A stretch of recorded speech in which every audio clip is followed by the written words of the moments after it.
Dahil sa kabagalan ng healthcare sa Pilipinas, sinabi ni Doc Willie Ong na siguro raw ay pumanaw na umano siya. Sa latest episode ng Kapuso Mo Jessica Soho, nitong linggo ika-22 ng Setyembre, ikinwento ni Ong ang karanasan niya sa pagsusuri at kung paano niya matapang na hinaharap ngayon ang kanyang sakit.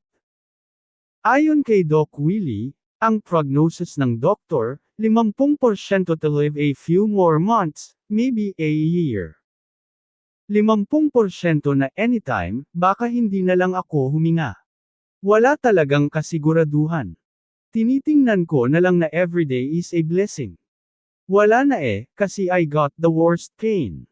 Buong gabi, hindi kami natutulog ni Doc Liza. Sigaw ako ng sigaw dahil sa sakit. Dagdag pa ni Doc Willie Ong, nagkakaroon na nga rin ako ng visions about my mother, na panaginipan ko na kinukuha na niya ako. I'm 100% sure kasi na kaya ako binubuhay pa ng Panginoon, kasi may gusto pa siyang ipagawa sa akin. Pag nabuhay ako, tutulong ako. Ready ako sa kahit anong nakalaan para sa akin ng Panginoon. Dapat mamamatay na ako sa Philippines. I was sure I would be dead in 3 to 4 days, kasi ang bagal ng healthcare natin grabe. Lahad ni Ong. Dagdag pa niya, yung biopsy result, I have to wait 1 to 2 weeks. Dito sa Singapore biopsy nila, half day nandyan na. I need a PET, positron emission tomography scan. Ilan bang lugar sa atin ang may PET scan?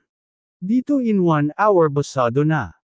Kaya naman nasepreso raw si Ong nang bisitahin siya ng ilang politiko sa Singapore. Hindi raw niya naiwasang may tanong na, if politicians are coming here, hindi ba kayo naaawa sa kababayan natin? Mayaman ka o mahirap, trapped ka in the Philippines, aniya. Kahit Doc Willie Ong ka, patay ka pa rin. Paano pa kung Juan de la Cruz ka? Ani Doc Willie, sa ibang bansa tulad ng China, United States, they have the advantage sa healthcare na wala tayo. Matatanda ang binisita kamakailan ni dating Manila Mayor Isko Moreno si Doc Willie Ong sa Singapore.